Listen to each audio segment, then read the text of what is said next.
Ali, great to chat to you for the first time here, and it must be good for you as well to get more minutes under your belt and another goal in this practice game today. Yeah, obviously it's been a bit tough since joining for game time. Obviously, as you know, we've got a lot of games in terms of first team and stuff. But yeah, it's nice to get some minutes there, get another goal as well. It was a nice accolade for you on Saturday, being called up to the first team squad for the first time. I guess that doesn't faze you with the experience you've already had with your Iraq national team though, but it must have been a nice occasion. Yeah, it's a bit mad. Like, I've obviously been called up to the national team before. I've been made an appearance for the first team, but yeah, like you said, it was unbelievable being in the stadium with all the fans. And obviously it was a mad game as well to be involved in for my first time. But yeah, hopefully it's the first one now, and now I just want to try and push in and get into the squad as soon as possible. How have you found it settling in at Wycombe since you've been here? Yeah, it's been unbelievable. Like, I've just never been at a club like it, to be honest, and that's not me saying it just, you know, for the sake of it. Genuinely, everyone here is nice people. Just the environment, the culture at the club. Obviously you've got Blooms and the gaffer, and Blooms is a big part of me coming here. Actually, I don't think a lot of people know about it, but we actually done a podcast over a year ago, I think it was now. We talked about it the other day, and yeah, obviously he found out then that I was leaving Swansea, so he got in contact with me. You had a lot of options, I know, on leaving Swansea, and you kind of trialled at various places, but why Wycombe? Why did you feel this was the right place for you? Yeah, obviously went to a few clubs, and there was a bit of problems financially and stuff in terms of getting certain deals done. But I think everything happens for a reason, and I think I've landed at a club that'll give me the opportunity that I'm craving, because I think I'm quite ambitious and I just want to get into a first team as soon as possible. You've had a whirlwind footballing career, but a whirlwind life, I suppose. Only 19. Your backstory is going to touch a lot of people in football as well. Does that carry any kind of like extra pressure for you? You have a huge following back home in Iraq who are watching you. Is it something you thrive upon, or do you feel the pressure of having such this unique story that so many people are following?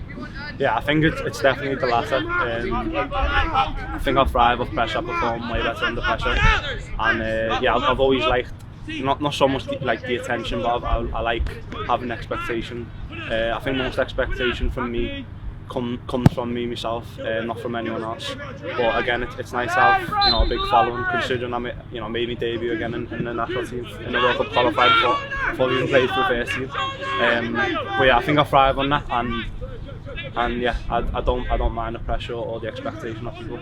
Just to get to know you, the person, a little bit better. I mean, growing up, I can tell from your accent, you're a Liverpool fan. Were you growing up?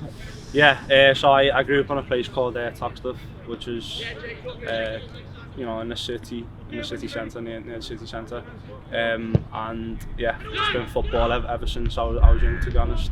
And yeah, obviously when I'm back home, I try and go to the games as much as possible. I haven't been to one in a while, but you know, it's just quite hard during the season to get any tickets or anything like that. Who were your role models growing up? I don't know. I think it's changed as time's gone on. I think when I was younger, I used to love Steven Gerrard. Obviously, every kid grows up wanting to be Gerrard. I used to play in midfield, so I grew up watching Gerrard, and then Suarez obviously coming to Liverpool. So yeah, I think it's changed. I like to watch, you know, people in my position, like obviously the best, Lewandowski, Benzema, take a little bit from their game, Ronaldo. But yeah, I wouldn't say I've got like one specific, you know, role model that I look to. You've got another Liverpool fan alongside you in attack here, obviously Bayo Akinfenwa. It must be amazing having him and Sam Vokes and others to learn off. Honestly, it's just, I'm in like dreamland right now. I've got two of the most experienced know-how strikers, and you know, maybe in the whole league or not in the whole top three leagues in England. So yeah, obviously Vokes, he's got, and Bayo both got their own strengths in terms of how they play. Probably a bit different to what I've been used to, obviously coming from Swansea, and like to play football on the floor all the time. But I think adding, you know, part of the games from Vokes and Bayo hopefully will help me with my game as well. And they've been brilliant with me, like obviously offering me advice, and if I need anything, they're open for me to go out and chat with them. I guess from what you've seen with Anis and Chris Farina and various others breaking through into the first team, you can see a real pathway for yourself here, and that's got to give you the hope that in the near future you'll be making your first team debut. Yeah, definitely. She speaks to Anis a bit, and Chris is obviously one of the ones I'm close to, is close to my age. So yeah, just obviously seeing what they're doing now is exactly why I've joined this club, because they believe in the youth and believe in giving people chances. But again, you know, it's down to me now to show it. It's not down. I haven't got, you know, a God-given opportunity just because I come from Swansea or whatever. Like I need to come and prove it here, which hopefully I feel like I'm doing in training and whenever we have games.